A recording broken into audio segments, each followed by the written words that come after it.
जय हिंद, वंदे मातरम। लेके हम लोग आज फिर सीडीपी की क्लास आप लोगों के सामने उपस्थित हैं। और पिछली वीडियो की अगर हम बात करते हैं तो पिछली वीडियो में हम लोगों ने 40 क्वेश्चन जो है कि इस टॉपिक के कर लिए थे। ठीक है, 40 क्वेश्चन हम लोग कर लिए हैं। आज जो सेशन स्टार्ट होगा वो 41 से स्टार्ट होगा। ठीक है, 41 नंबर से हम लोगों को इस सेशन को लेकर आगे चलना है। ठीक है, और चलिए क्लास स्टार्ट करने से पहले एक प्यारा सा कोटेशन ये है कि आग लगाने वाले को क्या खबर, आग लगाने वाले को क्या खबर, रुख हवाओं ने बदला तो खाक वो भी होंगे। ठीक है, तो चलिए इसी के साथ हम आज अपने सेशन को स्टार्ट करते हैं। और सेशन स्टार्ट करने से पहले एक आपको बता दें कि ठीक है, सेशन को अंत तक देखिएगा।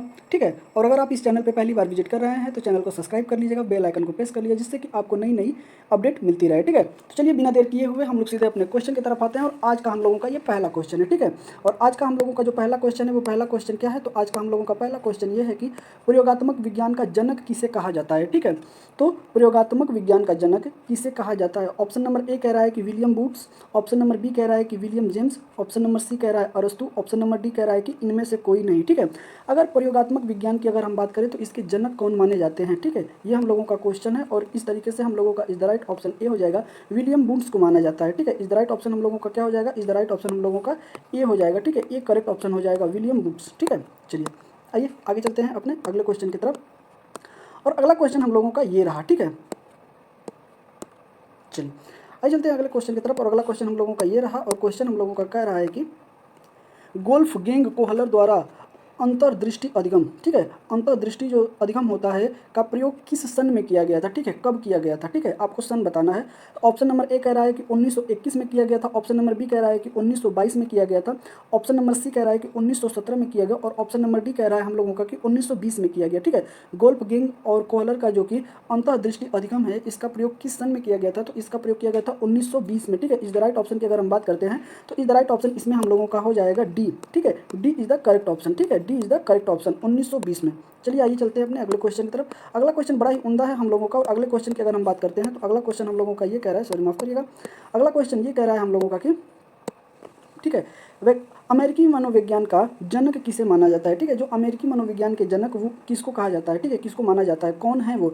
ऑप्शन नंबर ए कह रहा है हम लोगों का कि William Boots, option number B कह रहा है William James, option number C कह रहा है अरस्तु, और ऑप्शन नंबर जो कि डी कह रहा है हम लोगों का कि इनमें से कोई नहीं। ठीक है, अगर अमेरिकी मनोविज्ञान के जनक की अगर हम बात करते हैं तो कौन माने जाते हैं, तो माने जाते हैं विलियम जेम्स। ठीक है, इस तरीके से हम लोगों का तो माने जाते हैं William James. Is the right option की अगर हम बात करते हैं तो इज द राइट ऑप्शन हम लोगों का बी करेक्ट ऑप्शन हो जाएगा। ठीक है, इज द राइट ऑप्शन क्या हो जाएगा, बी हो जाएगा। ठीक है, चलिए आइए अपने अगले क्वेश्चन की तरफ हम लोग चलते हैं। और अगला क्वेश्चन बड़ा ही उम्दा है हम लोगों का। और अगला क्वेश्चन हम लोगों का ये कह रहा है कि ठीक है, माफ करिएगा, अंतर्दृष्टि अधिगम। ठीक है, अंतर्दृष्टि अधिगम में जो समस्या होती है, समस्या की स्थिति पर ध्यान दिया जाता है। ठीक है, तो कैसे ध्यान दिया जाता है, जो अंतर्दृष्टि जो कि अधिगम होता है उस पर जो समस्या होती है उसको ध्यान दिया जाता है पूर्ण स्थिति पर, प्रारंभिक स्थिति पर, विशेष स्थिति पर या लुप्त स्थिति पर। ठीक है, हमें बताना है कि किस पे ध्यान दिया जाता है। ठीक है, अंतर्दृष्टि अधिगम में समस्या की किस स्थिति पर ध्यान दिया जाता है, तो किस पे दिया जाता है, संपूर्ण स्थिति पे ध्यान दिया जाता है। इज द राइट ऑप्शन की अगर हम बात करते हैं तो हमारा इज द राइट ऑप्शन इसमें ए सही हो जाएगा। ए जो है करेक्ट ऑप्शन हो जाएगा, संपूर्ण स्थिति पर ध्यान देते हैं। ठीक है, चलिए आइए आगे चलते हैं अपने अगले क्वेश्चन पर। अगला क्वेश्चन बड़ा ही हम लोगों का उम्दा है और अगला क्वेश्चन हम लोगों का कह रहा है कि ठीक है, अब देखिएगा अगले क्वेश्चन की अगर हम बात करते हैं तो अगला क्वेश्चन कह रहा है कि जिस समूह में स्वतंत्र चर उपस्थित रहता है उसे कहते हैं। ठीक है, जिस समूह में स्वतंत्र चर होते हैं, ठीक है, उसे कहते हैं, तो क्या कहते हैं हम लोग ये कह रहा है। ठीक है, वांछित समूह, नियंत्रित समूह, प्रयोगात्मक समूह या तुल्य समूह। ठीक है, अगर हम बात करते हैं कि जिस चर में स्वतंत्र चर होते हैं उसको हम लोग क्या कहते हैं। ठीक है, तो उसकी अगर हम लोग बात करते हैं कि क्या बोलते हैं। ठीक है, तो जिस समूह में स्वतंत्र चर उपस्थित होते हैं उसे हम लोग प्रयोगात्मक समूह कहते हैं। ठीक है, इज द राइट ऑप्शन इसमें क्या हो जाएगा, तो इज द राइट ऑप्शन इसमें हम लोगों का सी हो जाएगा। ठीक, सी इज द करेक्ट ऑप्शन हो जाएगा। इसमें प्रयोगात्मक समूह जो होता है, इसमें जो समूहों का जो चर होते हैं वो क्या होते हैं, स्वतंत्र होते हैं। ठीक है, चलिए आइए चलते हैं अपने अगले क्वेश्चन पर। अगला क्वेश्चन बड़ा ही उम्दा है हम लोगों का।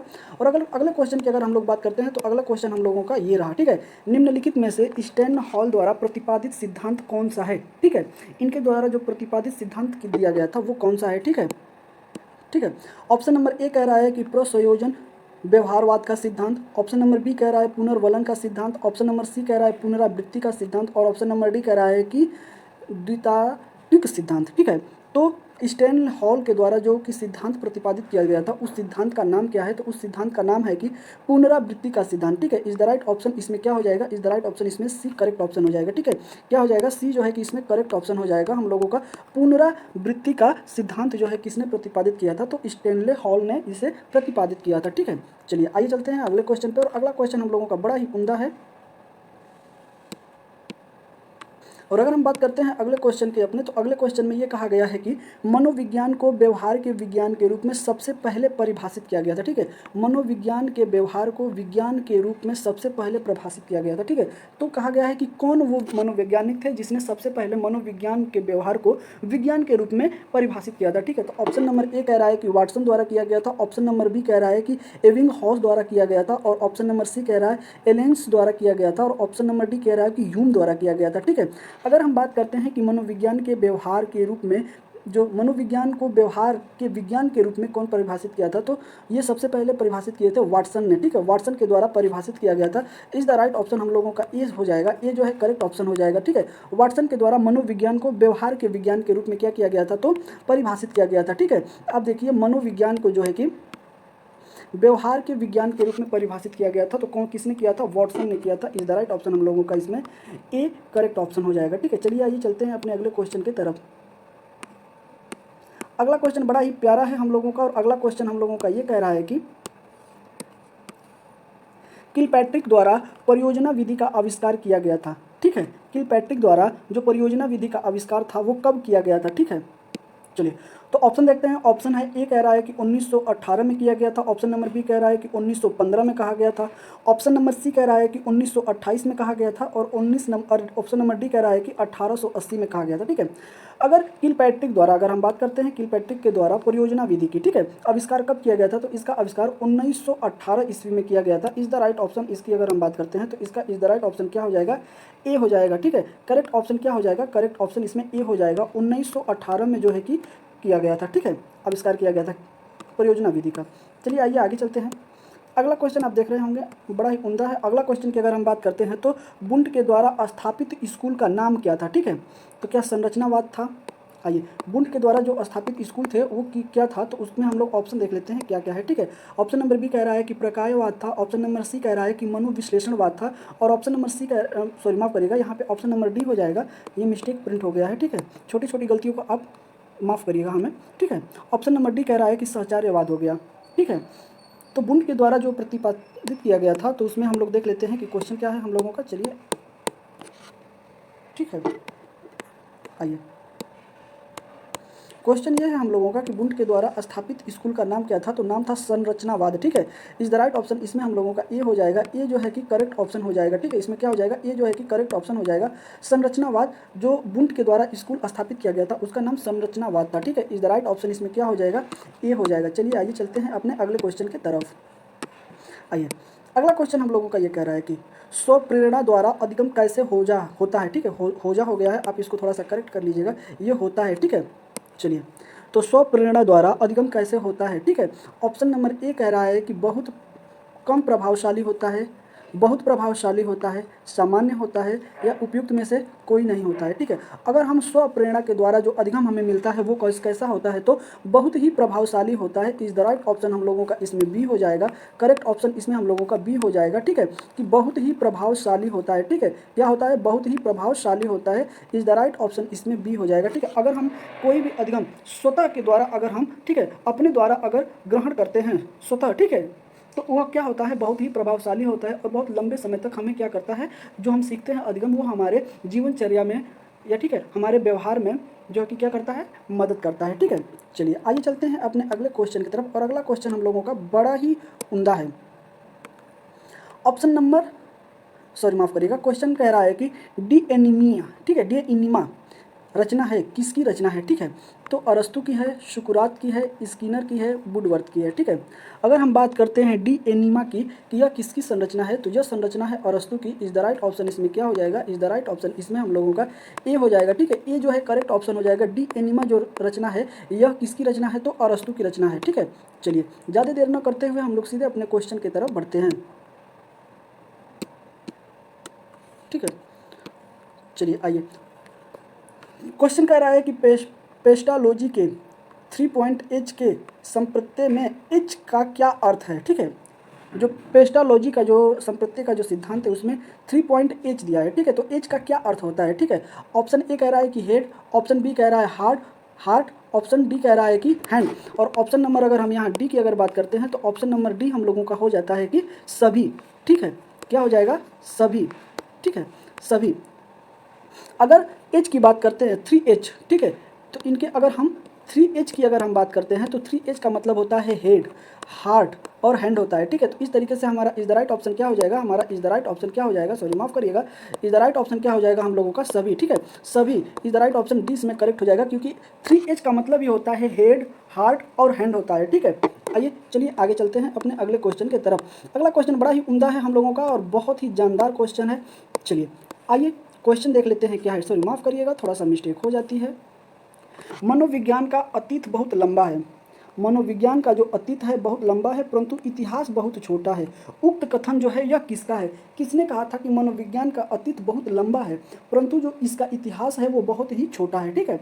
अगर ऑप्शन की अगर हम बात करते हैं तो ऑप्शन नंबर ए कह रहा है कि इविंगहास, ठीक है, और बी कह रहा है स्किनर, डी कह रहा है वुडवर्थ और सी कह रहा है वुडवर्थ और डी कह रहा है टिचनर, ठीक है।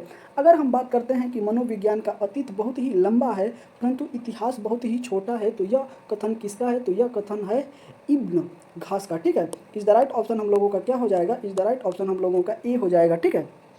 आइए चलिए अपने अगले क्वेश्चन पे चलते हैं और अगला क्वेश्चन हम लोगों का बड़ा ही उम्दा है और अगला क्वेश्चन हम लोगों का ये कह रहा है कि तत्परता तथा कार्य सीखने की गति में निम्नलिखित में से कौन संबंध होता है, ठीक है। क्या कह रहा है कि तत्परता, ठीक है, कार्य सीखने की गति में निम्नलिखित में से कौन संबंध होता है, ठीक है।